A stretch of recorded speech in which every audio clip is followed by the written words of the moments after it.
Você não precisa ser juiz nem fazer direito para falar sobre justiça. Ela faz mais parte da sua vida do que você imagina.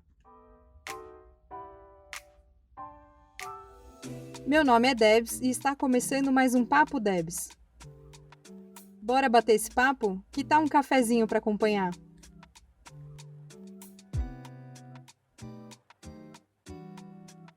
Bom, sejam muito bem-vindas, Mari e Lilian. Estou muito feliz de vocês estarem aqui nesse encontro. Como que vocês estão? Como é que está tudo por aí? Tô bem, estou aqui no frio da Bahia, 19 graus. Bom dia. Frio Bom dia ao mesmo. público aí do Papo da Debs. Feliz de estar aqui. Bom dia também. Eu tô aqui no frio de verdade de São Paulo, não é o frio baiano, não. É o frio verdadeiro aqui de São Paulo. E tá tudo bem também. Mais um dia ensolarado, bonito. Que bom, verdade. Pelo menos um solzinho hoje, né? Bom, então, gente, convidei aqui, né, a Lilian Pacheco, que ela é educadora, escritora, agricultora familiar e criadora da pedagogia Griot, que eu tive a honra de ser minha mestra, né, nesse percurso de formação na pedagogia Griot, e que, né, ficou para além da formação, junto com a Vânia, né, que eu já vou dizer aqui que Vânia fica por aí ajudando em tudo. Então, queria só deixar aqui o nome dela colocado também. E a Mariana Pascoal, que é educadora, capoeirista, coordenadora do CEDEP e facilitadora de práticas restaurativas, que também tive a honra de trabalhar junto em vários projetos e que foi, né, isso também precisa ser muito dito, quem me apresentou os mestres griots e que deu início ao meu mestrado, enfim, né? Então tem muita importância e muita honra de estar aqui.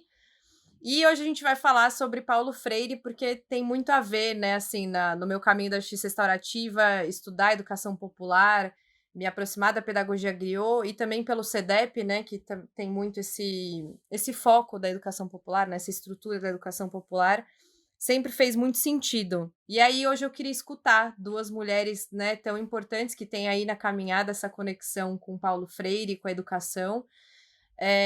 Como que foi isso? Então, esse é o momento, mulheres, por favor, quem quiser começar contando um pouco como é que foi esse encontro com Paulo Freire, esse é o momento. Então, acho que a Lilian é a mais velha da nossa roda de mulheres. Eu sou a mais velha, é? Estou com 54 Sim. aninhos, viu? Vamos comparar aqui as idades. Tô com 27. Com 41. Então, fiquei na mais velha mesmo. Com certeza. Agradecida. Então, antes pedir a benção às minhas mais velhas e às mais novas aqui presentes, né? Aproveitar e pedir a benção a mestre Alcides, né? Que é mestre aqui de Mariana também, e é mestre para todas nós. Para a Débora também é um mestre. Então, pedir a benção a meu velho, Munganga Muquis, meu avô, como eu chamo ele. E, enfim, pedir a benção a todos os mestres griots do Brasil, que me ensinaram, que me cuidaram, que me cuidam até hoje, que me orientam nessa caminhada, que me guiam nessa caminhada da pedagogia griot, que tem referência na educação popular paulo-freireana. Se eu for dizer assim, no primeiro momento, né, que eu tive contato com Paulo Freire, o nome Paulo Freire, eu vou na minha adolescência, quando eu comecei a ir para comunidades em Salvador, comunidades que eram comunidades de periferia, onde ficavam os lixões de Salvador. Eu tinha a média de 16 anos e naquele tempo ainda não tinha aquela reciclagem, né? O sistema de reciclagem, tinha aqueles mundos, né? de lixo a céu aberto, e eram 3 comunidades principais, Canabrava, Nova Brasília e esqueci o nome da outra. E as crianças estavam ali em cima daqueles lixões, pegando coisas e passando em perigo, né, completo, assim, numa violência institucionalizada, né? E a gente ia para... O nosso papel era trabalhar com a educação popular ali, para tirar as crianças dali. Assim, o objetivo era conquistar, né, era conseguir fazer vínculo com a família e com a criança para que a criança saísse dali, daquele espaço, mas isso tinha relação com a estrutura familiar, né? Geralmente essas crianças tinham uma estrutura familiar e uma casa, né? Uma renda familiar, etc., que não tinha condição de elas saírem dali. Então, Uhum. todo o trabalho de educação, né, popular que tinha ali envolvia também isso, um trabalho de assistência social e de campanhas para que a gente reestruturasse as casas, colocasse filtro, reconstruir casas, muita casa de papelão, de plástico, enfim. E a gente fazia toda uma movimentação com isso. Me marcou muito esse trabalho, que porque a gente ficava 3 dias para se acostumar com aquele cheiro. A gente chegava e vomitava muito, muito, passava muito mal, porque tem uma química, né, muito complicada, e as crianças ali no meio daquela química. Então, me marcou muito. Acho que foi o primeiro momento assim que eu ouvi falar de Paulo Freire, né? Ouvi falar de educação popular, a palavra educação popular, porque ali existia um movimento em que algumas pessoas eram de educação popular, tinha essa referência, né? Eu estava com um padre, né? Naquele tempo, os trabalhos de assistência tinha muito vínculo com a igreja, né? Eu não era católica, mas eu admirava muito um padre que fazia trabalhos em comunidades, admirava também ele matematicamente, porque eu era fã de matemática, ele era meu professor de matemática. Gente, fã de matemática, tá aí tá aí uma doideira. Eu achava esse negócio de ser criadora da pedagogia griot, eu nunca imaginei que eu ia ser criadora da pedagogia, porque quando eu aprendi a educação popular, para mim estava bom. Eu não queria criar mais nada, não. Sim. Mas eu achava que eu ia criar uma teoria matemática, isso eu achava que eu ia criar, mas Mulher, é parei. sério isso? É sério, aí é outra história. Mas vamos ver a Mari aí, Mari, qual foi a sua primeira vez aí? Então, a minha foi assim, eu sou de uma família de imigrantes portugueses, né? De camponeses e famílias muito numerosas do meu pai e da minha mãe. Eles migraram e se conheceram aqui no Brasil, né? E minha avó, mãe da minha mãe, chama Providência, uma camponesa analfabeta, sofreu violência doméstica na maior parte da vida dela. E eu lembro quando eu me alfabetizei, acho que eu tinha uns 8, 7, 8 anos talvez, que eu entendi que ela não sabia ler nem escrever, sabe? Nunca tinha tido assim consciência, né, que ela não sabia ler nem escrever. Ela era dona de um boteco assim, de uma venda, né, que vendia alguns alimentozinhos. A gente ia de Taboão da Serra e vendia muita bebida também. E ela tocava aquilo sozinha, fazia 1000 contas, então eu nunca tinha reparado assim, né? Então foi quando eu me alfabetizei que eu entendi que ela não sabia ler nem escrever. E aquilo me tocou assim muito profundamente, né? De pensar, nossa, eu sou uma criança que sei ler e escrever, e minha avó, né, uma mulher que não sabia ler nem escrever. E aquilo ali eu carrego até hoje, assim, né? E foi o que me levou. Aí depois, quando eu tinha 17 anos, aí eu já jogava capoeira, comecei a jogar capoeira com 15, e perto da nossa casa tinha um abrigo, né? Hoje é uma casa de acolhida, mas era um abrigo que se chamava Asas Brancas. E era um abrigo de um casal de donos, chamava o seu Almério, e a companheira dele, que naquela época eu acho que já tinha até falecido, eu estava doente, ela não aparecia muito, e tinha uma casa de meninos e tinha uma casa de menina. E na época eu namorava também um rapaz que jogava capoeira, e a gente começou a fazer um trabalho lá, que nem era assim tanto de capoeira, mas a gente ajudava no letramento também, com crianças, com meninos, né? Depois logo eles me transferiram, não me deixaram ficar na casa com os meninos, me transferiram para a casa das meninas. E aí eu continuei lá com elas e caminhando, né? Nunca tinha lido Paulo Freire, claro, eu já tinha ouvido falar, mas foi nesse período que eu comecei a ler. A minha mãe tinha um livro, Pedagogia do Oprimido, lá na casa dela.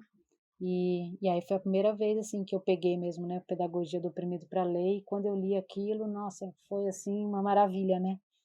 Porque eu já estava com aquela prática, né, assim, começando a olhar, né, a encontrar, né, e aprendendo um monte também nessa troca, e aí aquilo ali fez todo sentido. E aí nessa casa das meninas, eu lembro que eu tinha 16, 17 anos e tinha uma menina que tinha a minha idade e que engravidou. E aí o dono da casa, o seu Amério, era uma casa que era até conveniada com a prefeitura, expulsou ela da casa. E aí disse que uma maçã podre contaminava todas as outras.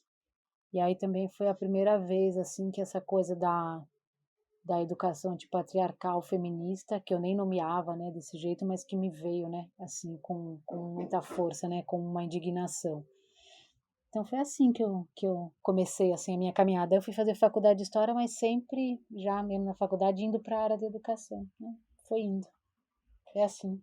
Nossa, muito incrível, né? Vocês terem se conectado com Paulo Freire a partir de uma prática, né? O que já diz muito sobre por que se conectaram, né? E ainda nem estando dentro da educação, né? Assim, exatamente, né? Não era adolescentes ainda, né? Não estavam ainda nesse lugar de, nossa, estava estudando pedagogia e aí conheci Paulo Freire, né? Foi a partir de uma prática, o que eu acho isso muito, muito incrível, né? E aí, queria perguntar para vocês, assim, como que foi a partir do momento que vocês, né, se depararam com o Paulo Freire e toda a ideia, né, e a construção da educação popular, é, como que isso foi construindo o caminho de vocês a partir daí, né? Não sei se Lilian deixou a matemática por causa disso, se Paulo Freire ajudou a não fazer matemática, mas como que foi essa construção, né? Depois que vocês começaram a compreender que tinha um conceito, né, por trás dessa educação que vocês estavam fazendo na prática. Então, essa observação sua sobre a prática tem muito a ver com o nosso contexto histórico, assim, pelo menos com o meu, com certeza com o de Mari também.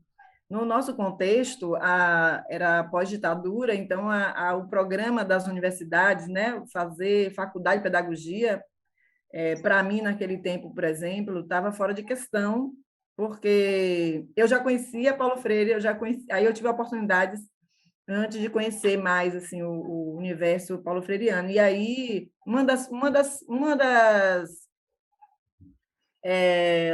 assim, um dos motivos principais de eu não escolher fazer pedagogia, de eu não ir para a faculdade, foi esse, porque não tinha no currículo Paulo Freire, não existia nada de educação popular, ao contrário, né? Nós estávamos logo pós-ditadura. Na verdade, quando eu fiz 17 anos, eu fui para a Marcha das Diretas Já, né? Então, eu ainda estava na Marcha das Diretas Já. E eu estava escolhendo qual faculdade eu ia. Eu estava terminando o terceiro ano, eu estava no terceiro ano. E aí eu tinha que escolher. E quando eu olhei o currículo, eu falei, não vou, porque...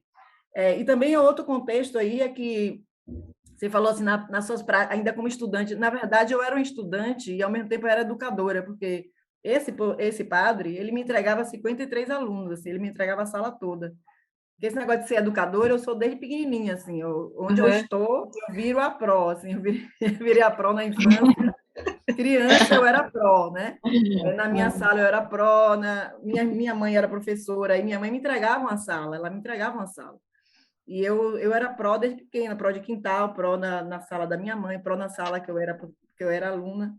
E lá com esse padre também, eu virei pró nesse colégio, assim, adolescente, eu virei pró dos adolescentes, né, da minha idade, da minha série, inclusive, assim.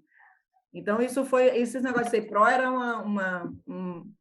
enfim, era uma prática minha, assim, era da minha vida mesmo, era do meu talento. E até contextualizando, eu sou chapadense, eu não sou soteropolitana, né? Eu vivi isso em Salvador, porque a gente não tinha possibilidade de estudo, né? Como a Mari, eu tinha uma família que era de tradição oral e não tinha a oportunidade de ler e escrever, né? Minha avó desenhava o nome dela, né? Ela nem não assinava, ela desenhava porque ela sabia o desenho, mas ela não sabia o que significava aquelas letras ali, aquele universo. E então até o galo está cantando aqui, as galinhas que tá botando ovo, porque eu estou aqui junto do meu quintal, estou aqui na minha casa, eu moro no mato, né? Então, eu sou muito ligada à Chapada, mas eu tive de ser desterritorializada para estudar, que isso é alguma coisa que existe até hoje no contexto dos jovens que eu trabalho. Precisa sair, largar seu modo de vida, largar sua terra, né? Suas raízes ancestrais, seus mais velhos, suas famílias, suas comunidades. Então, eu tive de sair. E aí, quando eu estava em Salvador, essa paixão por estar em comunidade tinha a ver com isso, porque eu cresci nesse universo e, para mim, era muito estranho não estar nesse universo. E foi muito estranho, muito difícil tudo, porque no meu contexto comunitário, nós éramos filhos de todos. As mães eram mães de todos e nós éramos filhos de todos. E lá eu comecei a ver as crianças que não tinha para onde voltar, não tinha para onde ir para casa. Eram minhas amigas, meus coleguinhas de rua, porque eu era rueira, então eu brincava na rua com meninas e meninos que não depois iam dormir ali. E foi assim que eu comecei a entrar nesse universo, e desde criança, né, quando eu fui com 9 para 10 anos para Salvador, e crescer nesse universo na cidade, né, crescer nesse universo das comunidades por causa desse entendimento de criança de que elas não tinham para onde voltar e eu tinha. E, enfim, foi aí que eu fui nessa estrada de conhecer Paulo Freire, e aí, ao momento que eu tive contato com ele mesmo, é que eu sabia da história, eu comecei a ler a história dele porque eu li a história de todo mundo da questão da ditadura, né? A ditadura entrou na minha casa de forma muito complicada, porque meus irmãos mais velhos lutaram contra a ditadura e teve momento de ser preso, teve momento de se esconder, momento de que eu ajudei. Com 13 anos eu ia ajudar minha irmã que estava grávida, lutando, eu ia ajudar ela. E então eu vivi esse processo, né? Adolescente também. Então eu estudava a história de muita gente que viveu esse processo da ditadura e que viram o exílio. Eu tinha muita estranheza com isso do exílio, né? Me interessava muito. Então eu li a história de Paulo Freire, sobre ir para o exílio e tudo isso. E daí eu vivi também esse momento da volta, né? Da anistia. Então eu lembro quando em Salvador, Paulo Freire apareceu em Salvador para falar, ele tinha voltado, né? Já tinha voltado. E era essa coisa toda de ver Paulo Freire, né? Eu me lembro quando ele foi em Salvador, ele foi numa universidade, eu esqueci qual foi a universidade, um auditório enorme. Gente, tinha gente pendurada. Onde você imaginar, tinha gente pendurada para ver Paulo Freire. E eu fiquei pendurada também para ver ele. Tinha gente pendurada, inclusive eu. Era, a gente subia na janela, subia tudo, era cada lugar que a gente subia para poder ver e ouvir ele direito, era um lugar imenso. Enfim, aí o que aconteceu? Eu acabei, isso de ir atrás das pessoas que viveram a ditadura, viveram o exílio, educadores, educadoras nordestinas, né? Eu acabei conhecendo uma aluna de Paulo Freire, que é Ruth Cavalcante, que é do Ceará, uma cearense. E Ruth Cavalcante ela foi presa em rádio, alfabetizando, dentro do programa de alfabetização de Paulo Freire. E aí me encantou muito conhecer ela, porque ela tinha essa história. E ela é uma referência para mim até hoje, Ruth Cavalcante, né? A história dela. Ela acabou sendo presa e aí ela foi exilada também, acabou fugindo, porque ela foi presa e ela conseguiu, dentro da prisão, criar um processo de fuga. Ela fugiu, ela mulher, fugiu, tudo maquinado pela cabeça dela. Ela conseguiu fugir. Eu não vou entrar nessa história da fuga dela, porque é incrível, a história é engraçadíssima. Ela conta que você cai no chão de rir. E ela foi para o Chile e depois foi para a Alemanha, né? E nisso, quando ela voltou, aí ela se juntou a um grupo que era de biodança, que eu estava incluída também, e ela foi criando a educação biocêntrica. E foi assim que eu fui estudar Paulo Freire mais profundamente. Foi quando eu comecei a fazer educação biocêntrica, e aí eu fiz educação popular mesmo, né? Eu fiz aqueles programas com 20 anos, mais ou menos, eu fiz os programas mesmo de educação popular para alfabetização. E aí que a entidade, o SEDEP, né, e tudo isso, esses programas chegavam para a gente com essas referências. E aí que eu fui estudar e começar a trabalhar mesmo com a alfabetização paulo-freiriana e me apaixonei, né? Me apaixonei. Aí você está certa, né? Aí a matemática foi perdendo lugar no meu coração, assim, porque eu me apaixonei mesmo por eu já era apaixonada por esse universo da comunidade, o universo da educação e o universo da educação popular e tudo. E aí, quando eu fiz esses dois cursos, né, educação biocêntrica e educação popular, daí eu vi que ali era o meu caminho mesmo. Sim. E Mari, então, né, já que o CEDEP chegou lá, né, como é que chegou para você, Mari? Uhum. Então, eu sou filha, né, de um militante político que foi um dos fundadores do CEDEP, né? Meu pai é advogado de profissão e ele fundou a Pastoral de Direitos Humanos, junto com o Padre Jaime, com outros companheiros, né, companheiras, e depois a Pastoral de Direitos Humanos que virou, né, o CEDEP, né? E então, Paulo Freire assim estava, né, em casa, né? Meu pai tinha uma militância política assim muito grande de fundação do Partido dos Trabalhadores e, e aquilo ali assim era o nosso dia a dia, né? Ele foi candidato a vereador, então a família toda girava em torno daquilo, a gente se mobilizava para aquilo, vendia o carrinho que tinha para comprar uma Kombi, fazia muito bazar da Pichincha, que era um lugar só das mulheres, de se encontrar, de arrumar as coisas, os almoços para arrecadar dinheiro, né? E então é isso. O primeiro livro que eu entrei em contato, que era um livro da minha mãe, né, foi o Pedagogia do Oprimido. Depois o segundo livro que eu li do Paulo Freire, que também eu fiquei assim muito maravilhada, que era Essa Escola Chamada Vida, né? Aquele pequenininho. E aí as coisas foram indo, assim, né? Aí eu fui fazer faculdade, aí eu comecei a fazer também vários cursos de formação, fiz bastante coisa lá no SEDES, na época ainda tinha o CEPIS, lá no SEDES, acho que ainda tem o CEPIS, lá no SEDES, mas elas também estavam fazendo cursos de alfabetização, aí eu fui fazer, e optei por fazer faculdade de História, e aí na faculdade de História eu já fui indo assim, sabe? Tudo para a área da educação, já tinha, né, várias práticas, comecei a estudar, e aí foi que eu comecei a ler mesmo, assim, as coisas todas, né, a obra toda, assim, do Paulo Freire. E aí agora, mais recentemente, tenho encontrado mais a Elza Freire. Agora eu já não consigo mais olhar o Paulo Freire sem a Elza, sabe? E esse reencontro, né, com o lugar da Elza na própria produção, né, do Paulo Freire. O Sérgio Haddad escreveu agora recentemente uma biografia também sobre o Paulo Freire e acho que ele tem esse mérito de colocar a Elza, né, no lugar, né, que ela teve mesmo, né? Então o Freire escrevia, por exemplo, Pedagogia do Oprimido, deixava o manuscrito, a Elza que lia e fazia as observações todas, ela é uma coautora, né, da obra toda, né, do Paulo Freire. As cartas da Guiné-Bissau, o trabalho todo na África, quantas cartas daquela própria Elza não escreveu, né? Então é isso, assim, eu sinto assim que cada vez que eu vou lendo, né, o Paulo Freire e vou refazendo também as minhas práticas, né, com as minhas andanças, assim, a gente vai se reencontrando com a obra dele, com aspectos que naquele momento que você leu lá atrás, aquilo ali estava longe do seu universo, das coisas que te interessavam, das coisas que eram importantes para você, e aquele aspecto ia passando, né? Agora acho que como eu estou trabalhando mais com mulheres, o ano passado eu tenho um filho e uma filha, sou mãe, né? Eles nasceram em casa.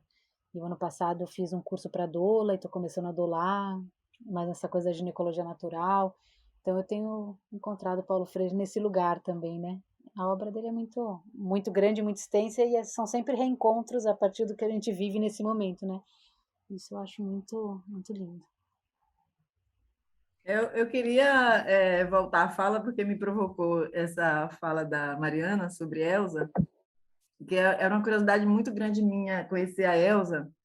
Eu não tive essa oportunidade, mas eu tive duas oportunidades assim do mundo feminino de Paulo Freire que eu agradeço muito e honro muito, porque quem é responsável por eu escrever Pedagogia Griot é exatamente as duas filhas dele, Madalena e Fátima Freire. Eu fui aprovada quando eu voltei para Chapada Diamantina, que era meu sonho voltar para ser pró aqui, né? Assim que eu me senti formada, eu nunca me formei na faculdade e eu faço questão de dizer isso e faço questão de não ser formada também na faculdade. Minha formação foi toda no universo da educação popular mesmo, né? Aí foi educação biocêntrica, educação indígena, educação quilombola, educação para as relações étnico-raciais positivas. Eu fui caminhando por aí, por esse mundo. O mundo dos movimentos sociais, o mundo das comunidades, o mundo das associações, né? Então, quando eu voltei, eu fundei aqui a Associação Grão de Luz e Griot, com meu companheiro, como educadores, e a gente começou a criar nosso trabalho junto com as crianças que estavam fora da escola, as crianças que diziam não para a escola e que a escola dizia não para elas também. E aí, o que aconteceu? Eu escrevia projetos para ajudar a gente a financiar esses processos que a gente inventava. E era todo com essas referências que eu estou falando. E aí eu escrevi um projeto para a Fundação Abrindo pelos Direitos da Criança, e foi aprovado. E logo ele foi muito reconhecido, esse projeto, era o projeto Griot, foi o primeiro projeto Griot que eu escrevi em 97, isso. A palavra Griot não existia no Brasil, ela não era utilizada no Brasil, e eu tive uma conexão aí que foi espiritual e também antropológica para trazer essa palavra, né? Enfim, tem algumas guianças que aconteceram que eu tinha que levar essa palavra para o resto da minha vida, foi isso, chegou para mim e eu tive que assumir. E recebi com muito amor, muita honra. E aí eu escrevi esse projeto Griot. E aí o projeto foi muito rapidamente reconhecido lá, e eu fui para um encontro. E quem ia dar aula nesse encontro era a Madalena. Aí a Madalena deu uma aula tão linda, eu fiquei tão apaixonada. Eu já era apaixonada por ela, paixão de conhecer o mundo, né? Enfim, já era apaixonada por ela. E vendo ela falar ali, eu fiquei apaixonada, né? Pela paixão de conhecer o mundo dela. E eu escutando aquela aula, mas desde o começo da aula, eu tinha uma questão que era fundante na fala dela, né? Eu não vou abrir a questão agora, porque senão fica muito complexa a conversa. Mas era fundante no processo da construção do pensamento dela ali. Logo no começo, eu anotei aquela questão, mas não queria levantar a mão, porque ela estava tão apaixonada. Não podia interromper, todo mundo em silêncio, transcendendo. Assim. Quando a Madalena fala, você viaja, porque ela grita, chora, ela faz tudo ali, né? Ela se esguela, quebra a mesa. E eu adorando aquilo, né? Ela só faltava jogar a mesa pela janela, assim, né? Enfim, todo mundo assim, em estado de êxtase, né? Então não cabia pergunta. E aí, quando chegou lá perto do final já, ela falou assim, olhou para a gente assim, acho que pela primeira vez ela se deu conta que a gente estava ali. Mas ela estava dentro da gente, mas ela estava dentro da gente a outro nível, transcendente, assim, sabe? Mas aí ela parou, olhou e fez assim, vocês têm alguma pergunta? Aí eu levantei logo o dedo, porque eu estava desde o comecinho com a minha perguntinha, né? E eu fiz a perguntinha para ela. Menino, foi um caos. Essa mulher me deu uma porrada, que até hoje eu agradeço a ela, já agradeci pessoalmente, já tive essa oportunidade de agradecer depois.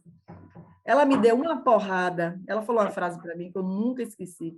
Ela falou assim, vem cá, você fica ouvindo os outros para depois desconstruir o pensamento dos outros, por que você não vai construir o seu? Eu tive muito trabalho para fazer isso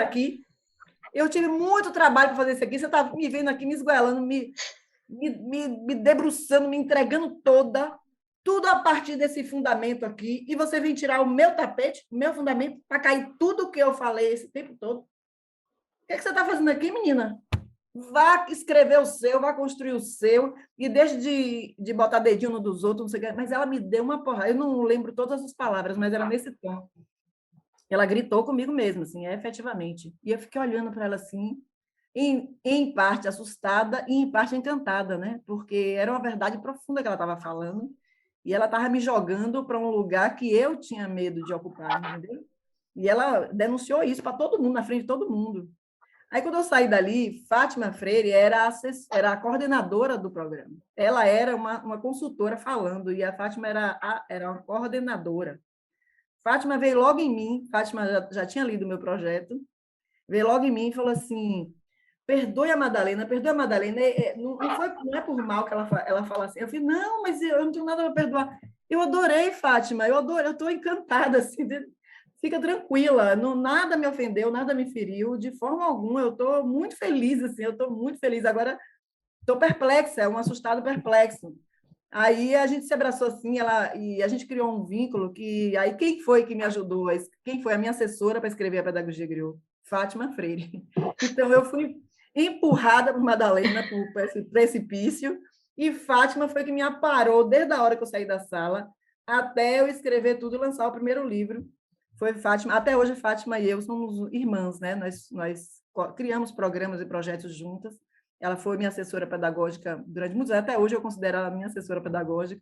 A gente se fala regularmente e a gente é irmãzona mesmo, né? A Madalena eu não me tornei irmã, mas assim, alguns momentos eu reencontrei ela e agradeci muito. E ela sabe, eu mandei o presente do livro, dedicatória a ela, que foi ela que me empurrou para esse processo. Enfim, é isso, falar das mulheres, né, paulo-freireanas, assim, da família. Eu fiquei nas filhas, e Elza eu não tive essa chance. Tô impactada aqui ainda com essa resposta dela. Eu imagino como que foi receber essa resposta presencialmente, né, ali naquele momento. E não sei, Lilian, se é pedir muito, assim, qual que era saber, assim, qual que era a sua pergunta ou talvez qual que era o seu questionamento, porque eu sou uma pessoa muito curiosa. Eu tô aqui, gente, por que que ela respondeu isso? O que que a Lilian perguntou?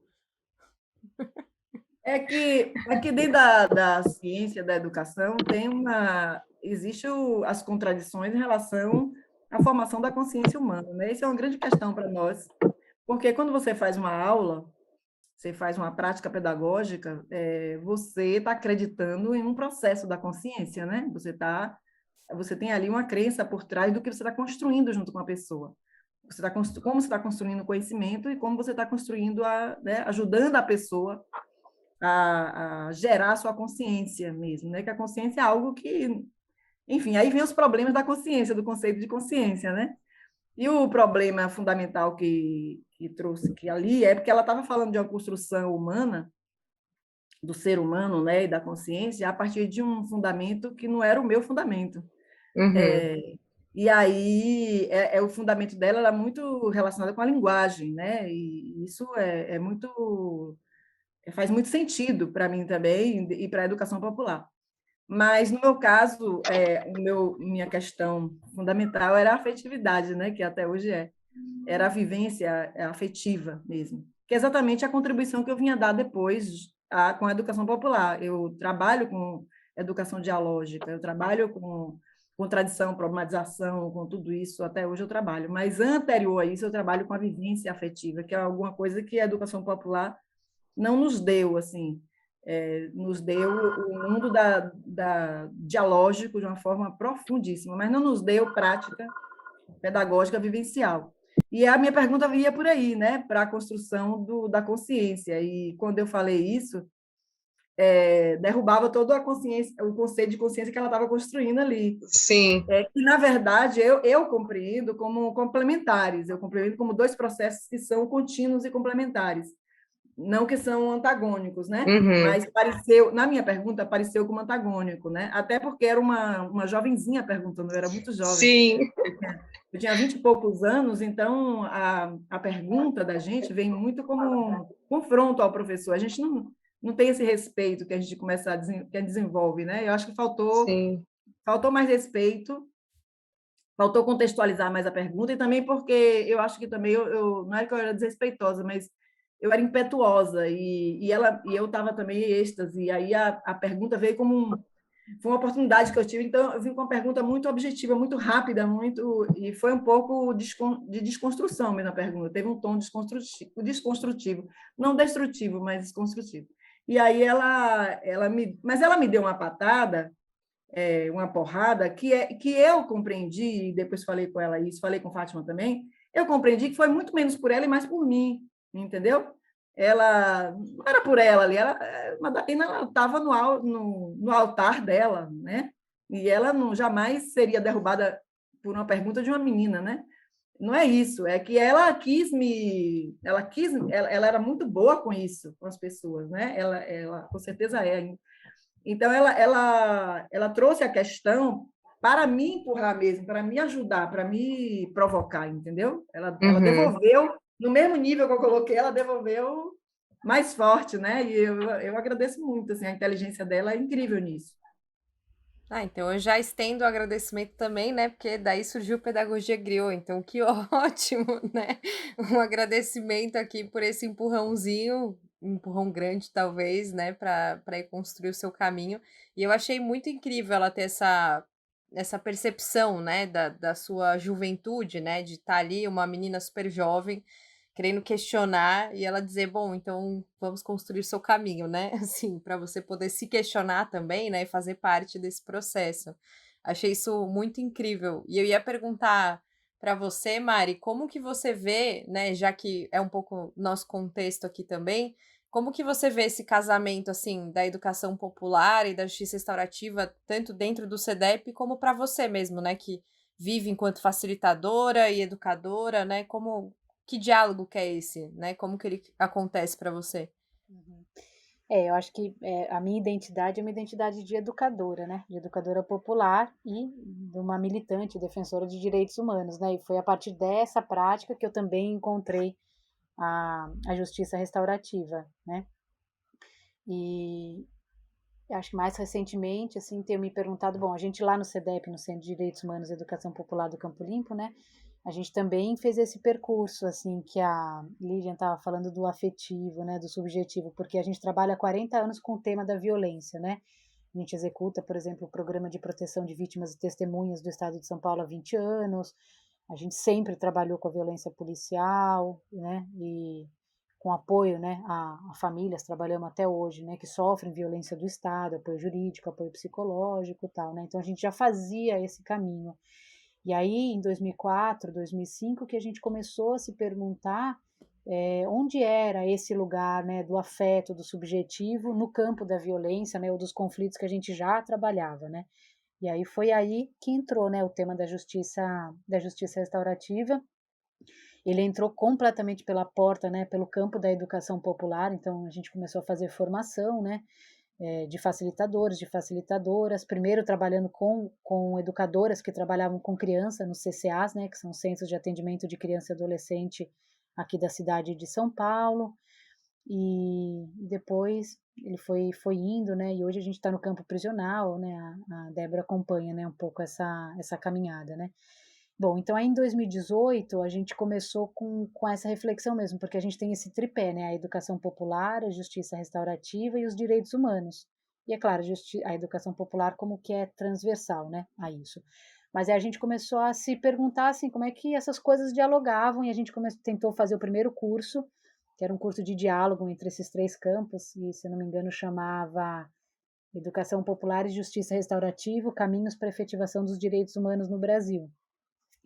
E aí juntou Pedro Pontual, tinham pessoas mais do campo da educação popular, mais de direitos humanos, mais justiça restaurativa, e a gente tentou fazer um caminho assim, a gente montou lá um grupo, a gente se encontrava toda semana para pensar sobre isso, como conversava, como não conversava, e esse curso foi experimental, foi uma primeira aproximação, né? E bom, de lá para cá, eu tenho assim pessoalmente, né, mas também coletivamente, tenho assim mais interesse nesse campo dessa pergunta, o que que é a dimensão, né, educativa das práticas de justiça restaurativa, né? E aí esse olhar a partir do campo freiriano, e aí eu acho que são inúmeras, né, as contribuições. Talvez a primeira delas é esse lugar da neutralidade, né? Da não neutralidade, né? Da impossibilidade de ter uma prática educativa neutra, né? E aí o Paulo Freire vai falar da politicidade, né? Então nós que estamos comprometidas, né, com um projeto de democratização, né, desse país, com um projeto de efetivação dos direitos humanos nesse país, com uma pedagogia antipatriarcal, com uma pedagogia antirracista, com uma pedagogia dialógica, né? A gente olha o campo da justiça restaurativa e diz: a justiça restaurativa está a serviço de quem, né? Como eu olho as práticas de justiça restaurativa, e aí isso tem muitas implicações metodológicas, desde me perguntar, bom, eu estou facilitando um caso que me chega aqui, né? E o que, que é um caso bem sucedido? Eu dei exemplo outro dia, né? Eu estava atendendo um conflito que foi encaminhado via judiciário, que era aparentemente da disputa de uma guarda de uma criança entre um homem e uma mulher. E aí quando você vai fazer um processo de escuta, e aí também, né, tem toda uma questão freiriana da escuta, né? Quem é aquela mulher, quais são as necessidades dela e tal. Aí você percebe que, na verdade, ela está numa relação de violência de gênero há anos, né? 8, 9 anos. E aí esse processo é judicializado como um caso de disputa de guarda, né? E aí quando eu, educadora comprometida com uma educação antipatriarcal, feminista, ouço, vejo aquilo, o que, que eu faço com isso?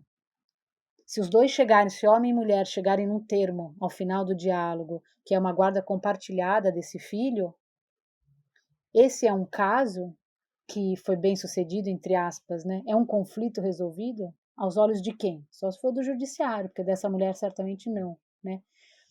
E acho que essa noção do comprometimento, né, do Paulo Freire, né? Eu como uma educadora, como uma facilitadora, encontro com facilitandos, com educandos, né? Me comprometo com aquele conflito. E ao me comprometer com aquele conflito, me comprometo também com o aprofundamento da democracia nesse país.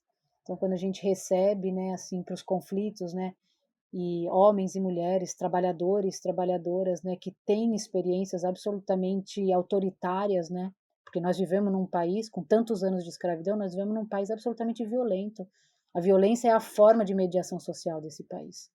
E as experiências que a gente tem no dia a dia, com as nossas famílias, muitas vezes, né, mas principalmente com as instituições do Estado, são muito violentas, né. Então, são companheiros e companheiras que nos chegam e que vão ter a possibilidade de vivenciar uma experiência do diálogo, uma experiência democrática em que ele e ela vão poder dizer, olha, eu quero isso para mim, eu quero resolver o conflito dessa forma, é disso que eu preciso. Às vezes a gente tem que construir até esse percurso do diálogo, né? Na esperança do diálogo para resolver um conflito, né? Então, acho que é isso, assim, o Paulo Freire a gente tem tentado olhar nessa dimensão educativa das práticas restaurativas, porque quer queira, quer não, toda prática restaurativa tem uma dimensão educativa. Ainda que o judiciário desse país diga isso aqui não tem, não tem. Se a gente recebe um menino que está em medida socioeducativa, que passou por uma audiência pública e ele não sabe quem é a advogada dele, ele não sabe quem é o juiz, ele não entendeu nada, isso é uma experiência educativa, que só reforça a submissão, a sujeição desse jovem em relação ao contexto que ele está. Esse que é o problema. A justiça restaurativa, tal como ela está também hoje nesse país, ela só reforça aquilo que ela quer desfazer, né?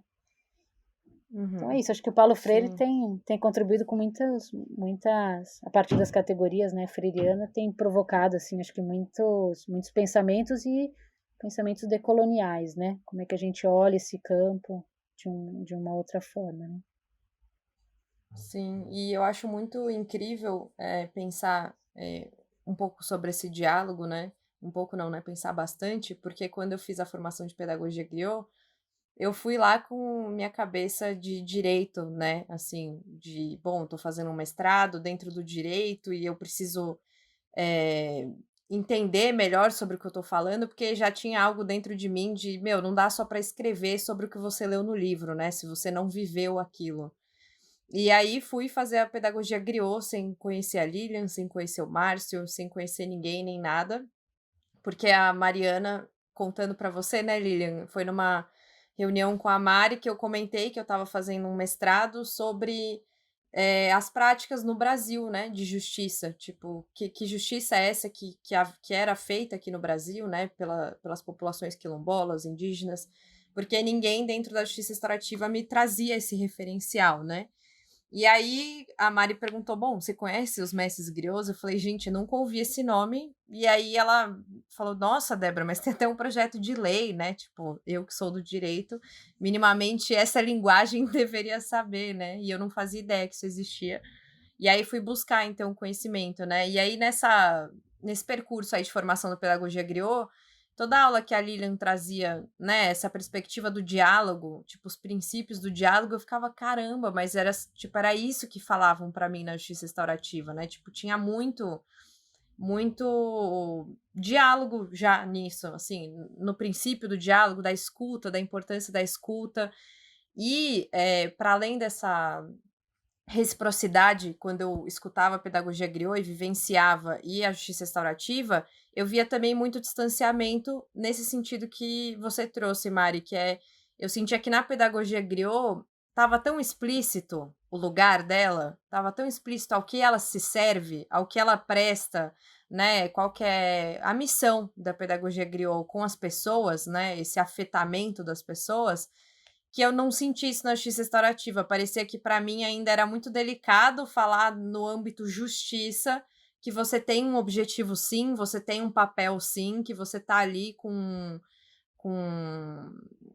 uma missão mesmo, que ela tem nome e tem cuidado, né? Não é tipo, eu tô aqui para ouvir pessoas de um jeito generalista e sem compromisso. Não, eu tô aqui ouvindo pessoas porque justiça é também começar a existir pessoas que, aos olhos do Estado, não existem, né? Então, o que me apaixonou muito na pedagogia griot foi esse compromisso com ter um objetivo, com ter não sei se a gente pode chamar de ter um lado, mas tem um lugar, né? Tem um lugar político dentro da pedagogia griot muito bem estabelecido, né? E aí eu fico pensando o quanto nesse casamento, e aí eu não sei se faz sentido para vocês, né? Também queria te escutar, Aline, se quando eu junto essa minha formação da justiça restaurativa com a da pedagogia griot, eu fico entendendo que cada vez mais falar de justiça é também falar de escuta, é falar de diálogo, é falar de um monte de coisa para além do que a gente conhece enquanto justiça, judiciário e sentença, etc, né? Mas o quanto justiça também é praticada quando a gente desconstrói um conceito racista, por exemplo, na escola, quando a gente permite que as pessoas tenham a sua fé e possam existir com o seu cabelo, enfim, isso para mim também é justiça, né? E acho que mais importante ainda do que a gente faz na sentença. E aí, nesse diálogo com o que você trouxe, né, Mari? Será que caso bem-sucedido é a gente resolver o problema que está ali na superfície ou é a gente olhar as relações sociais e poder transformar isso de alguma forma, né? Não sei se faz sentido para vocês. Tem uma questão aí que Mari trouxe da afetividade e da subjetividade humana nesses momentos, nas questões de conflito, que todos nós vivemos, né? Assim, nós temos esses processos de violência, assim, tá dentro da nossa casa, da nossa família, tá no nosso tio, na nossa tia, na nossa avó, enfim, tá dentro de todas as famílias. Agora, com certeza, quando a gente faz recorte de gênero, raça, tudo isso, essas condições aumentam, diminuem, enfim. A idade também, né? Se você é criança, né? O mundo adultocêntrico, então a criança ela é uma vítima, né? Muito visada. Então, todas essas questões passam por nós na educação todos os dias, tá ali na nossa frente, na roda. E as crianças estão vivendo isso, os jovens estão vivendo isso, nós estamos vivendo isso, educadoras, educadores estamos vivendo isso. E daí eu recebo, às vezes, as pessoas que não conhecem a pedagogia griot falam assim, esse negócio de fazer rodinha, de afetividade, né? Nós estamos aqui para lutar, nós estamos aqui para brigar e tal. Assim, às vezes em palestra, em live, né? Tem essa dica contra a pedagogia griot, assim, questionando a pedagogia griot, sem ter lido a pedagogia griot, né? Só leu o nome, roda lá e lê o nome griot, enfim. E aí, mas assim, esse conceito de afetividade é porque ele é muito superficial e romântico, né? Existe um conceito de afetividade muito romântico e superficial mesmo. Né? Quando a gente está falando em afetividade, nós estamos falando de todos os processos, né, subjetivos, de sentimentos e vivências que nós temos no dia a dia. Nós estamos falando disso. Nós estamos falando de uma afetividade que é construída, que é desconstruída, que é destruída, que é violentada, ou que é, né, o que é curada. Enfim, nós estamos falando dos processos afetivos, né, vivenciais. E passa por ele todas as questões humanas, né, do direito, da vida, né, do direito à vida, do direito ao bem viver, ou dessa falta do direito, né, então, no conceito da pedagogia griot já tem lá, assim, a última frase do conceito da missão é essa, a serviço desse direito, né, a palavra direito é uma palavra que eu coloquei lá com muito amor, assim. Então, quando às vezes chega alguém de direito, né, eu tinha uma aluna de direito aqui em Salvador, e ela entrou na minha aula, na primeira aula, ela falou assim, Lília, todo mundo é educador, né? E ela olhou para mim e falou assim, Lília, eu não sei porque eu estou aqui, porque alguma coisa me atraiu, eu não sei, mas eu sou de direito, tipo assim. Eu falei, olha, essa é uma das palavras mais importantes que tem no conceito da pedagogia griot, direito, entendeu? Nós estamos aqui a serviço disso, né? A serviço de um direito. Agora, que direito é esse? Que direitos são esses? É que nós vamos conversar aqui, porque existe qualquer coisa que você faça em sala de aula, qualquer símbolo que você bota na parede, qualquer olhar que você dê para uma criança, né? Qualquer atividade que você proponha, você está fazendo um serviço, né? Um serviço, você está colocando a ciência a serviço de algo, a ciência está sempre a serviço de algo, né? A gente vê também os desserviços que a ciência faz também, né? Mas, assim, sempre está a serviço ou desserviço de algo. E agora, o que é esse algo? Que aí na Pedagogia Griot nós ajudamos as pessoas a construir essa consciência. Quando eu chego na sala e que eu escrevo tudo no quadro, de costa para os meninos, para as meninas, e que eu deixo aquela sociometria em que os meninos negros estão lá perto da porta, né? As meninas brancas estão aqui na frente, que eu olho para a frente da sala de aula. A quem eu estou servindo com esse ritual todo que eu acabei de fazer? Isso é um ritual pedagógico. E o que é que eu estou servindo? Que sociedade que eu estou servindo? Exatamente essa sociedade que você está vendo na sua frente. Você faz uma sociometria em sala de aula, que é a sociedade que você serve, entende? Então, você está servindo essa sociedade que vai excluir aqueles, que vai incluir aqueles, que vai... enfim, e também até o tipo de vivência que você cultua, né? Até o tipo de ritual que você cultua. Não só a quem você inclui ou a quem você exclui, mas também o tipo de fazer, o tipo de modo de vida, o tipo de território, enfim, o tipo de tudo, né? Porque se você coloca as crianças 4 horas sentadas, você está dizendo a sua opção de retirar o movimento. O que é essa intenção política de retirar o movimento? O que é a intenção política de tirar a cantiga, a música? De tirar o diálogo, de tirar a roda, entendeu? Então, não se trata de brincar de roda, né? Se trata de que a roda é uma estratégia, a roda é uma estratégia pedagógica. O círculo, a roda existe uma construção, não é sentar redondo, né? É a construção de uma roda, né? Então, quando a gente fala roda, não estamos falando de dar a mãozinha a fazer uma coisa redonda, de construir isso, de construir essa roda, essa equidade, né? Esse lugar onde as pessoas se sentem nesse olhar de equidade. E isso é possível. Assim, eu luto muito, assim, a luta dentro da Pedagogia Griot e a luta minha e todos os educadores e educadoras que estão em rede, né? É o seguinte: entrou na minha sala, entrou no meu espaço, não vem não. Aqui é outra vida, aqui é outro direito. Entende? Esse mundo lá fora que nós estamos construindo, patriarcalista, racista, desgraçado, vai ficar lá. Aqui não entra. Entendeu? Porque a autoridade da educadora, do educador, da sua sala de aula, é tudo que nós estamos lutando, entende? Assim, essa autoridade de autoria mesmo, de ali ele ter o poder garantido já na LDB, já está garantido por Constituição, para a LDB, tudo. Que ela tem essa autonomia. Não tem coordenador pedagógico, não tem gestor, não tem ninguém, não tem secretário e secretária para vir dizer o que o educador, a educadora tem poder em sala de aula. Entende? Esse empoderamento da educadores e educadoras para constituir consigo mesmo ou com seus pares, né, com os seus estudantes, um outro mundo possível, tem que ser aqui e agora, ali, em uma mínima prática de sala de aula. Então, esse mundo possível que nós estamos falando, não pode ser falando dele. Eu não suporto isso, eu não aguento mais isso.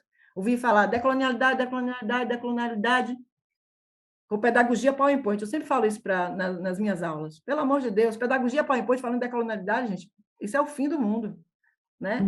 Então, se quer falar de decolonialidade, me mostre ali, na hora, falando de decolonialidade, a decolonialidade que você está fazendo. Entende? Porque não dá para ficar falando mais, não tem mais tempo. Tem mais tempo para falar de racismo também. Tem mais tempo, as pessoas estão morrendo. Então, não tem tempo, nós temos que... É aqui e agora. É aqui e agora. Se você está falando disso, como é que você está fazendo? Na sua vida, na roda, na sua prática diária. Então, tem que ter prática pedagógica, tem que ter prática pedagógica. E a prática pedagógica é serviço, cada momento você está denunciando o mundo, como Paulo Freire disse para a gente, e já criando esse mundo ali agora, porque é possível. As esperanças que Paulo Freire colocou na nossa cabeça aí nos textos dele, é que é possível aqui e agora, entendeu? Ali na roda. Eu me lembro a primeira vez que eu fui dar aula para operários, né? Eu era educadora popular, e eu fui dar aula para operários de fábrica, só homens. Eu jovem e vários homens negros, no geral, aqui na Bahia, os operários eram homens negros, e na sala só tinha uma mulher grávida, de 9 meses. E eram, assim, uns 30 pessoas. Nossa, essa foi a maior... assim, vou dizer que foi a maior experiência como educadora que eu tive, uma das maiores experiências que eu tive como educadora, para criar ali o processo dialógico e criar outro mundo possível ali, dentro daquela fábrica, dentro daquele universo extremamente opressor, né? Extremamente opressor. E eu, junto com eles, criamos mesmo esse mundo possível ali na roda, entendeu? Então é isso, eu fico muito incomodada quando recebo essa crítica da rodinha, quando falam da rodinha nesse nível, né? Eu acho que as pessoas já passou da hora de ter lido, pelo menos Paulo Freire, e é triste, é muito triste você, até hoje, ir numa universidade falar, dar aula, fazer alguma coisa, e as pessoas não sabem, falam de educação popular o dia inteiro, e não sabem fazer um círculozinho de cultura básico, aquele basicão que a gente aprende assim, no início da formação de educação popular, não sabe fazer um mínimo círculo de cultura. E falando de educação popular, e dando formação em educação popular. Eu já vi, quando eu dava pedagogia griot lá na Universidade da UFBA, eu passava na porta da educação popular e eu dava uma olhadinha. Aí, quando eu voltava na hora do meu intervalo para o banheiro, eu dava outra olhadinha. Quando eu terminava, eu dava outra olhadinha. Fazia, velho, não vai ter nenhuma rodinha e nenhum círculo de cultura básico. A pessoa vai ficar falando o tempo todo de Paulo Freire, de Paulo Freire, de Paulo Freire. O homem deve estar se mexendo lá no túmulo. Mas eu acho que são esses desafios, né, Débora, para a justiça restaurativa, porque a pedagogia griot, o campo da educação popular, né, que se cruzam, que tem as suas especificidades também. Aí a gente não pode falar, eu sou educadora popular, mas eu sou a favor do racismo, eu sou a favor de que a mulher fique no lugar tal, eu sou a favor, isso não dá. Agora, tanto de facilitadora de justiça restaurativa, e olha quantos que a gente recebe lá no CEDEP, e que tem visões de mundo absolutamente conservadora. Então, a gente tem que dizer que é um campo em disputa no Brasil. É um campo em disputa no Brasil, e nós queremos fazer isso. A gente não aceita que seja dessa forma. E as próprias metodologias, tem 3 metodologias que vieram de fora, e você tem que seguir aquela receita lá, e que se você não seguir aquela receita, primeiro que era só uma, né? Agora parece que outras 2 também pode ser, né? E era só uma porque a gente sabe, né? Quem que controlava, né? As metodologias da justiça restaurativa no Brasil, o judiciário. Agora parece que tem outras, mas é aquilo. E é, claro, né, construção a partir dessa lógica, desse entendimento do que é o processo pedagógico, né? Por que não pode ter um mais velho, uma mais velha que vai sentar no círculo e vai falar antes da vítima e do ofensor? Por que a gente faz os círculos todos sentados naquele mesmo formato de sempre? A gente nem se pergunta isso, porque isso está dado, né? A gente não se pergunta sobre isso. Isso está dado. E quem diz para a gente o que a gente pode fazer, o que a gente não pode fazer, é o judiciário. Que não faz isso que a Lilian está falando. Fala sobre Paulo Freire, mas fica lá, dando aula expositiva de 5 horas, mas é muito freiriano, entendeu? Então o judiciário é a mesma coisa. Fala de justiça restaurativa, mas nem aplica dentro do tribunal dele, muito menos criminal, mas vai querer fazer na escola. Vai lá querer fazer na Secretaria Municipal de Educação. E aí fica judicializando todas as práticas educativas dentro dos nossos sistemas de ensino. E a gente aceita isso como normal. Como normal. Pior, né? Acho que aceita como bom, né? Pior do que normal, ainda aceita como que bom. Olha quantas práticas importantes dentro da escola, né? Então, enfim, acho que já vou aqui me adiantando no agradecimento da presença de vocês. A gente está terminando o nosso papo e acho que vou ficar com essas falas de vocês duas agora no final por um bom tempo aqui reverberando em mim, porque foram muito potentes e acredito que quem está escutando também vai sentir um pouco dessa potência, de ficar pensando a serviço de quem, por que está fazendo isso, como, será que está fazendo aqui e agora? Enfim, queria agradecer muito vocês mesmo, vocês fazem muito parte da minha caminhada e espero que continuem fazendo muito parte da minha caminhada daqui para frente também. E fiquem à vontade também para, se as pessoas quiserem encontrar mais sobre pedagogia griot, mais sobre o CEDEP, informações, etc., que sejam sempre muito bem-vindas, porque super recomendadas. Então é isso, mulheres, muito, muito, muito obrigada pela presença de vocês. Agradecida, Amora, pelo convite. Papo da Debs aí, um cheiro para esse público. Fiquei muito feliz de saber desse... É podcast que fala, né, gente? Isso! Estou aprendendo a falar esse nome.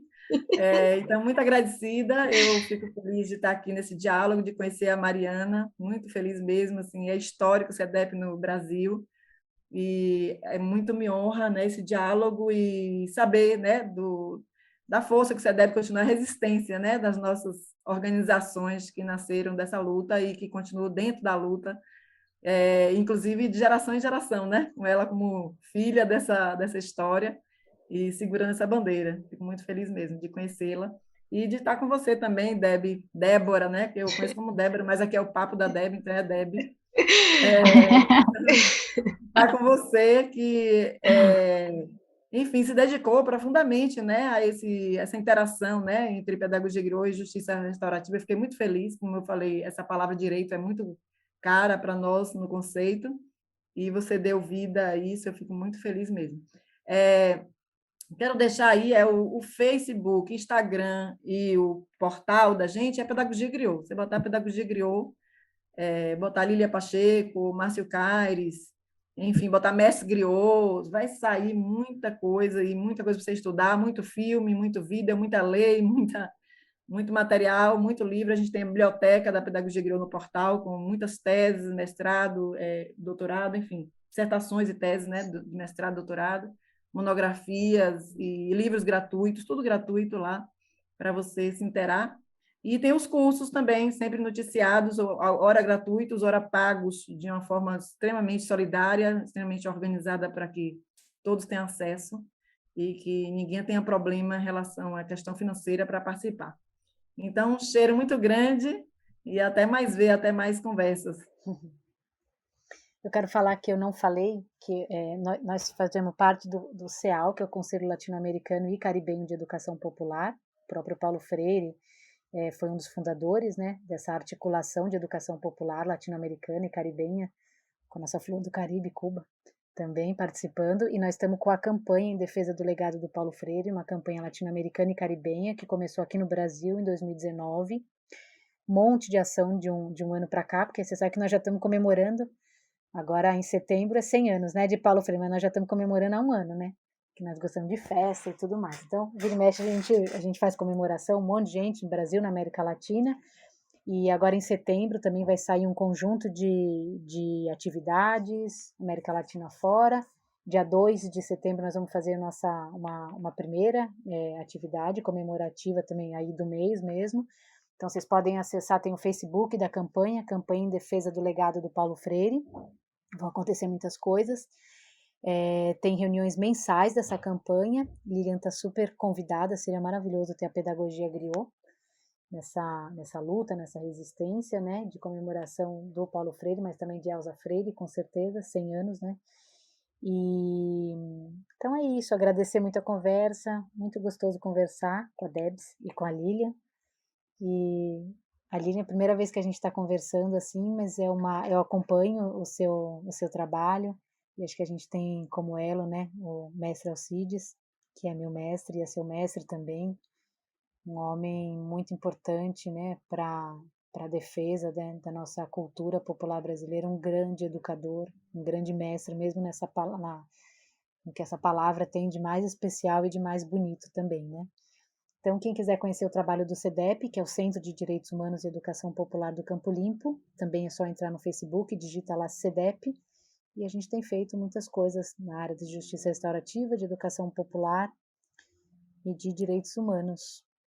Então é isso, né? Acho que a gente se encontra, todas essas pedagogias, né, se encontram nessa vontade, né, de resistir, de construir, né, um Brasil mais justo, um Brasil que olhe, né, para a sua história, para suas raízes, né, e que tem orgulho, né, das nossas identidades no plural, né. Acho que a luta é essa, o caminho é esse, e é sempre bom estar entre lutadoras, né, companheiras que estão nessa caminhada, sobretudo entre mulheres. Foi uma roda de mulheres sempre maravilhosa. É isso, gente. Obrigada. Fez sentido por aí? A conversa não acabou. A cada 15 dias sai um episódio novo e a gente pode se encontrar no Instagram, no @papodebs. Muito obrigada a você que ouviu até aqui. E se você quiser contribuir com a sustentabilidade do projeto, a chave Pix do podcast é papodebs@gmail.com. Até a próxima!